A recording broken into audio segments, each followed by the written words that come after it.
Hello everyone, and welcome back to Gods and Myths of Northern Europe. So, last episode was kind of long, so I'm gonna cut this new chapter in half, so it'll be shorter, and, you know. So, where we last left off, we're at the Germanic war gods. Let's get into it. We have good reason to believe that Odin as the god of war has developed out of earlier conceptions among the Germanic peoples, on the continent of the god who ruled over the battlefield.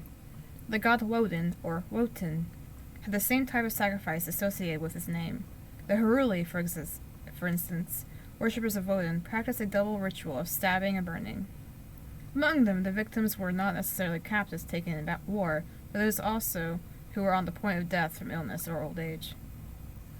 According to Procopius, writing in the 6th century, they were accustomed to lay such men on the funeral pyre and to stab them to death before their bodies were burned.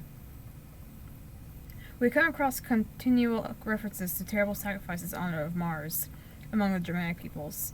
Jordanes, also in the 6th century, wrote of the worship which the Goths gave to the god of war, who they believed had been born among them. They thought that he who is the Lord of war ought to be appeared by the shedding of human blood. To him they devoted the first share of the spoil, and in his honor, arms stripped from the foe were suspended from trees. Even more terrible rites were practiced by the Cimbri, who may have been a Celtic tribe, but were similarly in close contact with the Germans. Strabo reported of them that they hanged their prisoners up over great bronze bowls. Their priestesses, who were old women dressed in white, climbed a ladder and cut the throats of the hanging men, so their blood was received in the bowls below. Orosius, writing in the 5th century, gives a vivid account of the actions of these same Cimbri after they had won a great victory in 105 BC.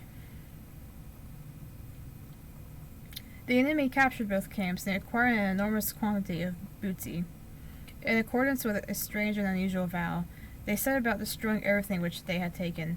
Clothing was cut to pieces and cast away. Gold and silver was thrown into the river. The breastplates of the men were hacked to pieces.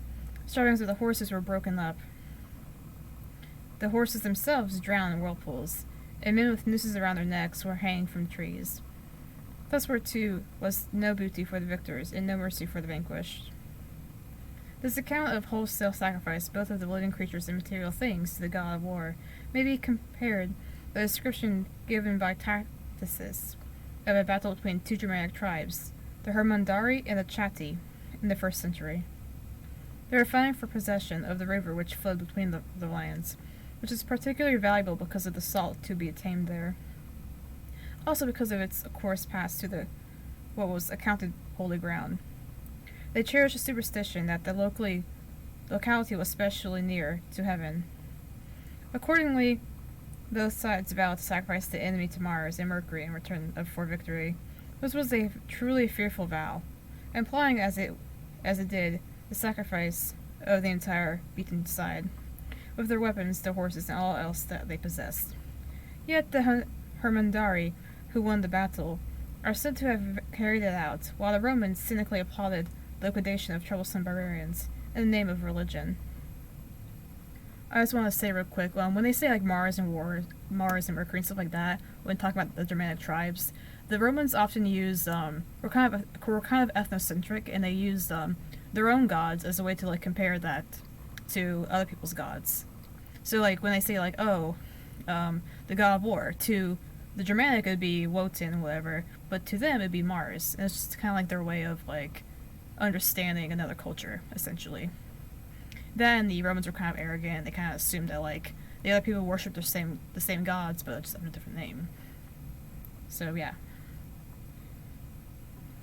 These isolated references to sacrificial practices among the Germanic peoples in heathen times suggest something of the terror associated in men's minds with the god of battle.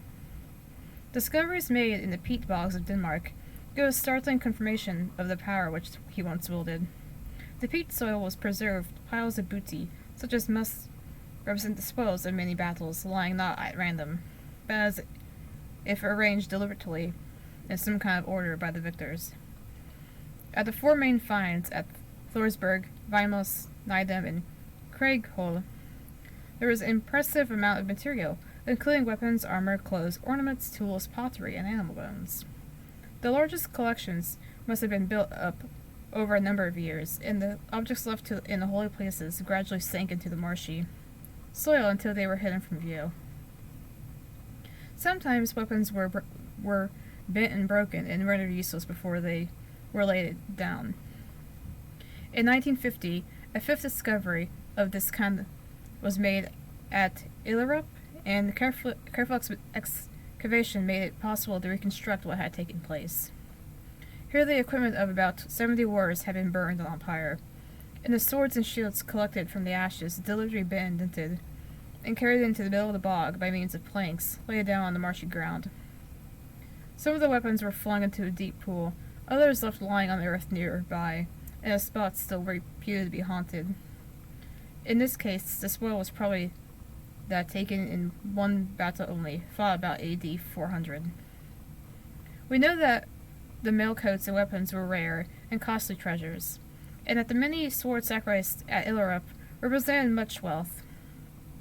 Yet men felt impelled to make these strange sacrifices in return for victory, and continued to do so in Denmark from the 2nd to the 6th century after Christ.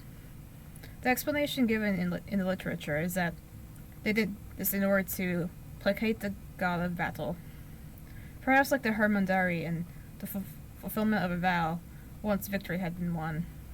We do not know what happened to the owners of the swords and mailcoats, spears, and horse trappings preserved in the peat.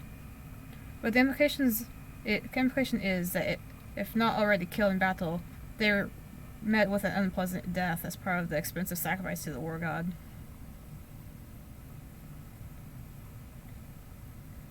Okay. So like I said, I was going to call this a short one so my computer could take a break, and my throat's also kind of sore. So we will break this in half, and we will continue next Friday. Tomorrow, Saturday and Sunday, I'll be finishing Sears Isle and starting a new visual novel playthrough. So check that out, and I'll see you in the next video.